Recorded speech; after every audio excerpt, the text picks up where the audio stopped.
ದರ ಏರಿಕೆ ಆಗಿರೋದು ಜನ ಸಂಕಷ್ಟಕ್ಕೆ ಸಿಲುಕಿದ್ದಾರೆ. ಮಂಡ್ಯದಲ್ಲೂ ಕೂಡ ಇದೇ ಪರಿಸ್ಥಿತಿ.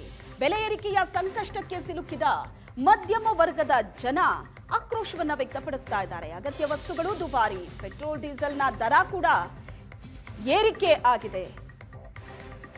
ಎಲ್ಲರೂ ಅದನ್ನ ಅರ್ಥ ಮಾಡಿಕೊಂಡು ವಾಹನವನ್ನ ಬಳಸಬೇಕು. ಮೋದಿ ಹೇಳದಂತೆ ಪಾಲಿಸೋಣ ಅಂತ ಕೆಲವು ಜನ ಹೇಳ್ತಾ ಇದ್ದಾರೆ. ಆದರೆ ಕೆಲವರು ರೇಟ್ ಜಾಸ್ತಿ ಆಗಿದ್ದಕ್ಕೆ ಆಕ್ರೋಶ ವ್ಯಕ್ತಪಡಿಸ್ತಿದ್ದಾರೆ.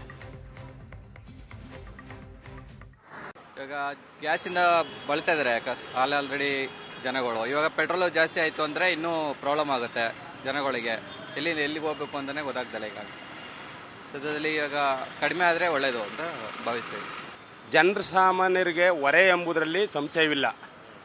ಆದರೆ ಮುಂದಿನ ದಿನಗಳಲ್ಲಿ ಬಟ್ಟೆ ಬರೆ ಹಾಕೊಳ್ಳದೇ ಹಿಂದಿನ ಪ್ರಕಾರ ಬೆತ್ತಲೆ ಸೇವೆ ಎಂಬುದಾಗಿ ಬರ್ತದಲ್ಲ, ಅದೇ ರೀತಿ ತಿರುಗಾಡಬೇಕು ಅಂತಕ್ಕಂಥ ಒಂದು ಪರಿಸ್ಥಿತಿಯನ್ನು ತರಬಹುದು ಅಂತ ನನ್ನ ಒಂದು ಅನಿಸಿಕೆ ಇದೆ.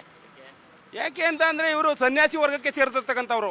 ಸನ್ಯಾಸಿ ವರ್ಗದಲ್ಲಿ ಇವತ್ತು ಆ ಬೆಟ್ಟ ಈ ಬೆಟ್ಟದಲ್ಲಿ ತಿರುಗಾಡ್ತಕ್ಕಂಥವ್ರು ಪೆಟ್ರೋಲ್ ಹಾಕ್ಸ್ಬೇಡಿ, ಚಿನ್ನ ಒಡವೆಗಳು ಹಾಕಬೇಡಿ, ಊಟ ಮಾಡಬೇಡಿ ಟೈಮ್ಗೆ ಅಂತ ಹೇಳ್ಕೊಂತಿರ್ತಕ್ಕಂಥವ್ರು ನಾಳೆದಿಂದ ಬಟ್ಟೆಯಿಂದ ನಿಮ್ಮ ಹೊರೆಗೆ ಜಾಸ್ತಿ ಆಗುತ್ತೆ, ನಿಮಗೆ ಬಾಡಿಗೆ ಹೀಟ್ ಆಗುತ್ತೆ, ಬಟ್ಟೆಯನ್ನು ತೆಗೆದುಬಿಟ್ಟು ತಿರುಗಿ ಅಂತ ಯಥಾಸ್ಥಿತಿ ಪುರಾತನ ಕಾಲದನ್ನು ಬಯಸ್ತಕ್ಕಂಥ ಜನ ಒಂದು ರಾಜಕೀಯವಾಗಿದೆ. ಯಾರೇ ರಾಜಕೀಯದವರಾಗಲಿ ಅವರು ಇವರು ಅಂತ ನಾನು ಭೇದ ಭಾವ ಮಾಡೋದಿಲ್ಲ. ಆದರೆ ಇವತ್ತೊಂದು ದಿನ ಜನಸಾಮಾನ್ಯರಿಗೆ ಈ ಥರ ತೊಂದರೆ ಕೊಡ್ತಾ ಇರ್ತಕ್ಕಂಥದ್ದು ಅಸಮ್ಯ ಅಪರಾಧ. ಒಂದು, ಇವರು ಈ ದಿನ ಒಡವೆ ಹಾಕಬೇಡಿ, ಗ್ಯಾಸನ್ನು ಉಳಿತಾಯ ಮಾಡಿ, ರಸ್ತೆಯಲ್ಲಿ ತಿರುಗಾಡಿದ್ರೆ ರಸ್ತೆನೆಲ್ಲ ಕಿತ್ತೋಗುತ್ತೆ, ಏನಿದ್ರು ನೀವು ಚಡ್ಡಿ ಬೀಡಿ ಇಚ್ಕೊಂಡು ಮಾಮೂಲಿ ಯಥಾಸ್ಥಿತಿನಲ್ಲಿ ತಿರುಗಿ ಅನ್ನೋ ಒಂದು ಲೆಕ್ಕಾಚಾರವನ್ನು ತೋರಿಸ್ಕೊಡ್ತಾ ಇದ್ದಾರೆ. ಇರ್ತಕ್ಕಂಥವರು ಬಂಗಲೆ ಸೌಜನ್ಯಗಳನ್ನು ಕಟ್ಟಿಕೊಂಡು ಬಾಳ್ವೆ ಮಾಡ್ತಾ ಇದ್ದಾರೆ. ಇಲ್ಲದೇ ಇರ್ತಕ್ಕಂಥವ್ರು ಗುಡಿಗೋಪುರಗಳಲ್ಲಿ ಬದುಕ್ತಾ ಇದ್ದಾರೆ. ಮುಂದಿನ ದಿನದಲ್ಲಿ ಗುಡಿಗೋಪುರವನ್ನು ಬಿಟ್ಟು ಮರದ ನೆರಳಿನಲ್ಲಿ ಬಾಳಿ. ಯಾಕೆ ಅಂತ ಅಂದರೆ ಗುಡಿಗೋಪುರಗಳು ಸರಿ ಇಲ್ಲ, ಗಾಳಿ ಬರ್ತಕ್ಕೆ ಬಿದ್ದೋಗ್ತವೆ, ಗಾಳಿ ಅಲೆಗಳಿಂದ ಬಿದ್ದೋಗ್ತವೆ, ಸಾರ್ವಜನಿಕರಿಗೆ ತೊಂದರೆ